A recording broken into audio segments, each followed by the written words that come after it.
भत्ता टंका को नहीं आसला आउ एक अपडेट खास करी जो माने भत्ता हिताधिकारी माने 1000 पाउछंती सेमान को पाई आसला आउर एक बहुत बड़ खुशीर खबर आपण जानिले निश्चित आश्चर्य हेबे कहीं ना केंद्र सरकार तरफ जहाँ जहाँ अपडेट मध्य आसूची आपण जानिले मध्य हुश उड़ी जिवो।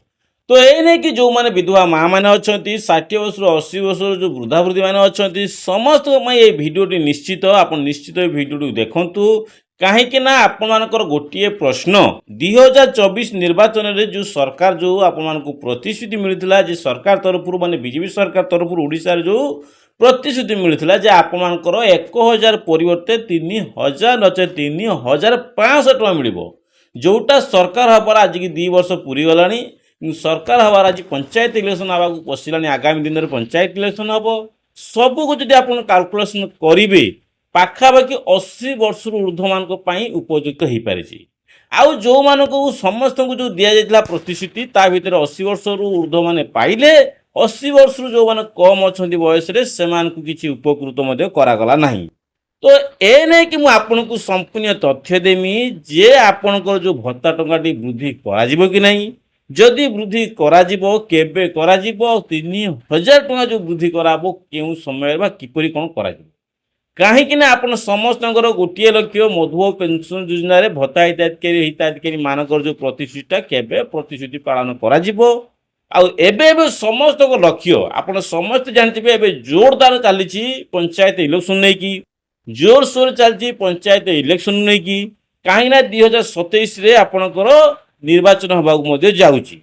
तो से सब को फोकस रखी मोहन सरकार एवं बहुत सारा माने सब क्षेत्र में बजेट उपस्थापना कर बहुत बड़ बड़ बड़ बजेट कहते ग्राम अंचल ग्रामांचल किपर उन्नतिमूल उन्नतिकरण करने।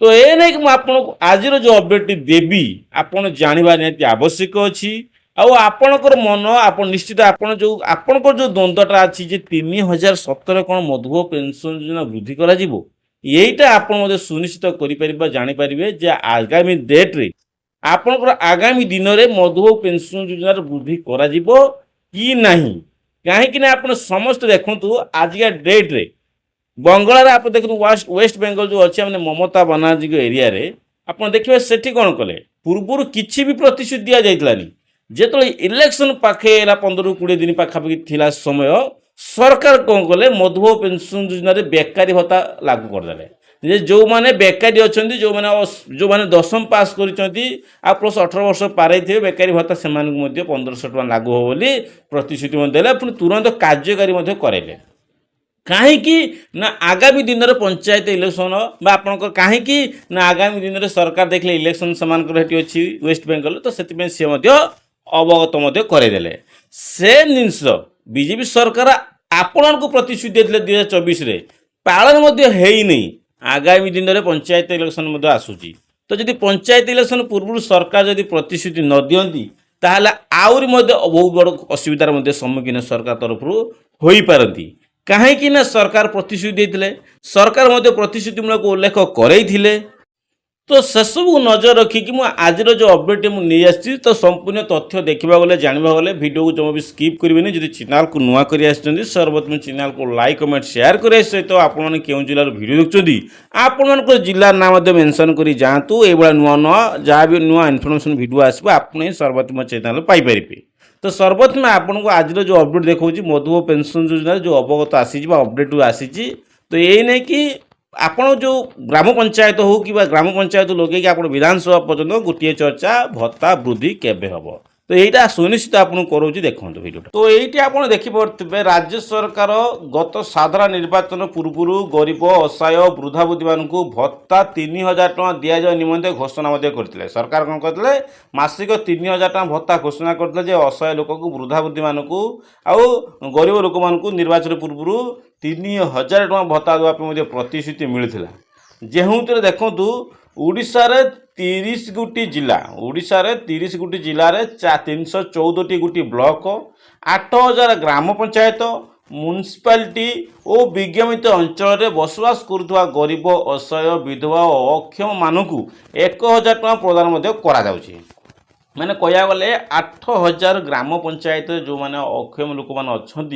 ସେମାନଙ୍କୁ 1000 ଭତ୍ତା ଟଙ୍କା ମଧ୍ୟ ମିଳୁଛି। ସରକାର ଯେଉଁ କହିଥିଲେ ଯେ ଆମମାନେ 1000 ଟଙ୍କା ପରିବର୍ତ୍ତେ ଆମେ 3000 ଟଙ୍କା ମଧ୍ୟ ଭତ୍ତା ଟଙ୍କା ବୃଦ୍ଧି କରିମୁ, ଯେଉଁଟା ନିର୍ବାଚନ ପୂର୍ବରୁ କହିଥିଲେ। ଏ ପର୍ଯ୍ୟନ୍ତ 30ଟି ଜିଲ୍ଲାରେ ସେମ୍ ଜିନିଷ ମଧ୍ୟ ଅଛି, କୌଣସି ପରିବର୍ତ୍ତନ ମଧ୍ୟ ହେଇପାରି ନାହିଁ। କାହିଁକି ନା ବାର୍ଦ୍ଧକ୍ୟ ଲୋକମାନେ ବହୁତ ଅସୁବିଧାର ଦିନ କାଟୁଥିଲା ବେଳେ ମାସକୁ 3000 ଟଙ୍କା ପାଇବାର ଅନେକ ପରିମାଣ ପୋଷଣରେ ସାହାଯ୍ୟ କରିବ ବୋଲି, ଆଉ ଗରିବର ଅସହାୟ ସହାୟ ଭରସା ହେବ ବୋଲି କାର୍ଯ୍ୟ ଲାଗିବ ବୋଲି ସେମାନଙ୍କର ଚିନ୍ତାଧାରା ମଧ୍ୟ ଥିଲା।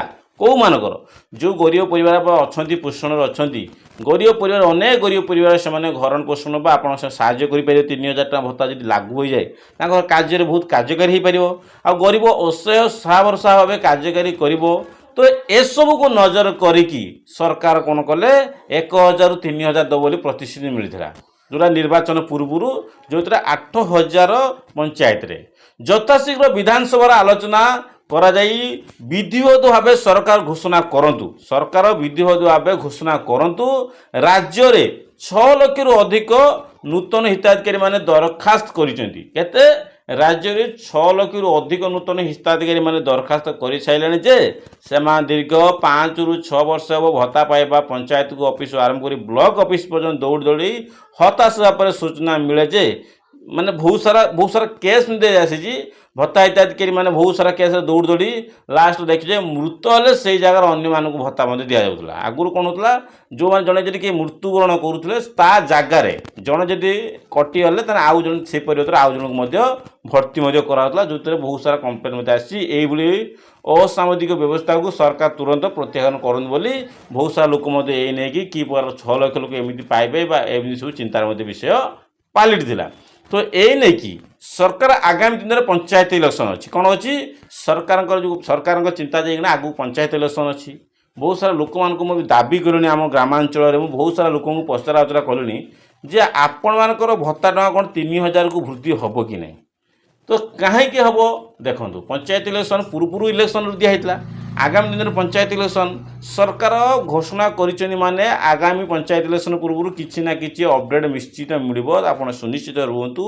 ଆପଣଙ୍କୁ ନିଶ୍ଚିତ ସରକାର ତରଫରୁ ଆପଣଙ୍କୁ ଖୁସି କରାଇବେ। ନଚେତ୍ କାହିଁକିନା ପୂର୍ବରୁ ଯେଉଁ ପ୍ରତିଶ୍ରୁତି ଦେଇକି ଆପଣଙ୍କୁ ଉଲ୍ଲାସ ଦେଇଥିଲେ, ମନକୁ ଖୁସିର ଭରିପୂର୍ଣ୍ଣ କରିଥିଲେ, ସେ ଜିନିଷଟା ଆପଣଙ୍କୁ ନ କରାଇଲେ, ସେଇ ଖୁସିଟା ଯଦି ଖୁସିରେ ରହିଗଲା ତାହେଲେ ଆପଣଙ୍କର ଅସନ୍ତୋଷ ହେବ। ସରକାର ଆଗାମୀ ଦିନରେ ପଞ୍ଚାୟତ ଇଲେକ୍ସନ୍ ଅଛି, ସବୁକିଛିକୁ ଲକ୍ଷ୍ୟ କରାଗଲେ ଯେତିକି ଆପଣ ଦେଖନ୍ତୁ ଏଇଠି କେତେ କମ୍ପ୍ଲେନ୍ ଦିଆହେଇଛି। 6 ଲକ୍ଷରୁ ଅଧିକ ହିତାଧିକାରୀମାନେ ଦରଖାସ୍ତ ମଧ୍ୟ କରିସାରିଲେଣି।